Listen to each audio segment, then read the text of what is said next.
آج مشرق وسطی لہو لہان ہے۔ صہیونیت ہم پر نہ صرف غلبہ پا چکی ہے بلکہ ہمیں صفائے ہستی سے مٹانے پر تلی بیٹھی ہے۔ غزہ کھنڈر بن چکا ہے اور مکمل آبادی نقل مکانی کر چکی ہے۔ غزہ کے بعد اب فلسطین کے دوسرے حصے ویسٹ بینک میں بھی اسرائیلی افواج قتل عام کا بازار گرم کر چکی ہیں۔ روزانہ کی بنیاد پر درجنوں کی تعداد میں فلسطینیوں کو زخمی یا شہید کیا جا رہا ہے۔ یہودی آبادکاروں کو کھلی چھٹی دے دی گئی ہے اور اب پھر سے نئے آبادکاروں کی مستقل رہائش کے لیے فلسطینیوں کو ان کے آبائی گھروں سے بے دخل کیا جا رہا ہے۔ بات فلسطین تک رکنے والی نہیں ہے۔ اسرائیل کے طویل مدتی منصوبے کچھ اور ہیں۔ اسرائیل مشرق وسطی کے نقشے کو مکمل طور پر تبدیل کرنے کی خواہش رکھتا ہے۔ دوسری جانب مشرقی بارڈر پر اسرائیل ایک نیا محاذ لبنان اور حزب اللہ کے خلاف بھی کھول چکا ہے اور نت نئے انداز میں قتل عام کر رہا ہے اور ہم بے بس بنے بیٹھے ہیں۔ ہماری بے بسی بھی ہماری اپنی کوتاہیوں کی بدولت ہے۔ اسرائیلی برتری دیکھتے ہوئے اندازہ ہو رہا ہے کہ ہم دنیا سے بہت پیچھے رہ چکے ہیں اور ہمارا دشمن ہم سے ہر میدان میں بہت زیادہ سبقت لے جا چکا ہے۔ صہیونیت نئے انداز میں ہم پر حملہ آور ہے اور ہمارے وہم و گمان میں بھی نہیں ہے کہ ہم پر اگلا حملہ کیسے اور کس طرف سے ہوگا۔ سائنس اور ٹیکنالوجی کے میدان میں ہماری ناکامی آج ہمارے سامنے ہے۔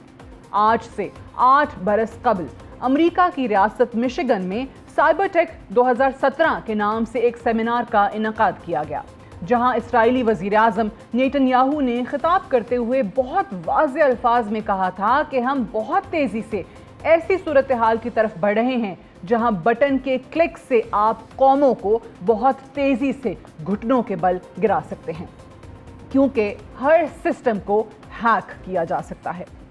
ہمارے ہوائی جہاز، ہمارے ہسپتال، ہماری کاریں، ہمارے بینکس، در حقیقت یہاں سب سے اہم ہمارے ڈیٹا بینکس ہیں، انہیں بھی ہیک کیا جا سکتا ہے۔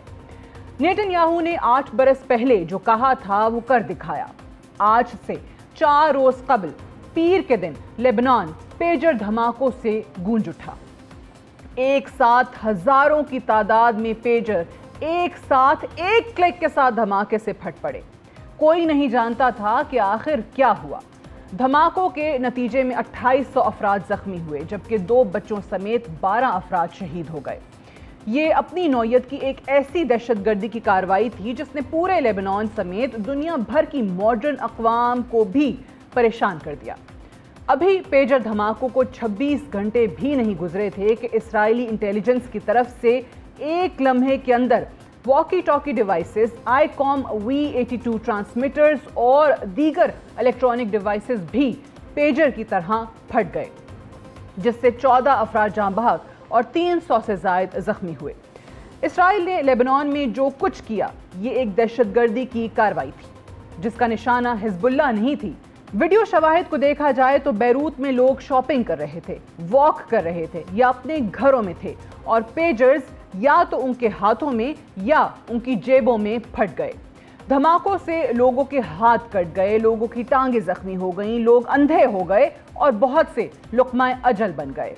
سب کے سب یہ سوچنے پر مجبور ہو گئے کہ اسرائیلی انٹیلیجنس ایجنسی نے کس طرح اتنی مہارت سے پہلے پیجرز کو دھماکے سے اڑایا اور پھر 26 گھنٹوں کے بعد دیگر آلات کو بھی۔ ابتدائی تحقیقات کے مطابق تائیوان میں بنائے جانے والے پیجرز کو لیبنان میں ڈیلیور ہونے سے پہلے بالواسطہ طور پر اسرائیل حاصل کرنے میں کامیاب ہوا، جس کے بعد ڈیوائسز میں چھوٹا دھماکہ خیز آلہ نصب کیا گیا، جس کے بعد جو ہوا وہ ہم سب نے دیکھا۔ نہ صرف پیجرز بلکہ دیگر آلات بھی اسرائیل کی سازش کا نشانہ بنے۔ آسان الفاظ میں کہیں تو آج لیبنان میں کوئی برقی آلہ اسرائیل کے ہاتھوں سے محفوظ نہیں۔ آج کی صورتحال سے تائیوان بھی پریشان ہے کہ ان کے بنائے ہوئے پیجرز کے ساتھ کیا ہوا۔ ان کا کہنا ہے کہ لیبنان میں فراہم کیے جانے والے پیجرز ان کے نہیں ہیں اور انہوں نے دھماکہ خیز مواد نصب نہیں کیا۔ تائیوان کی کمپنی اپولو بھی اسرائیلی حکومت کے خلاف کیس کرنے کا اعلان کر چکی ہے۔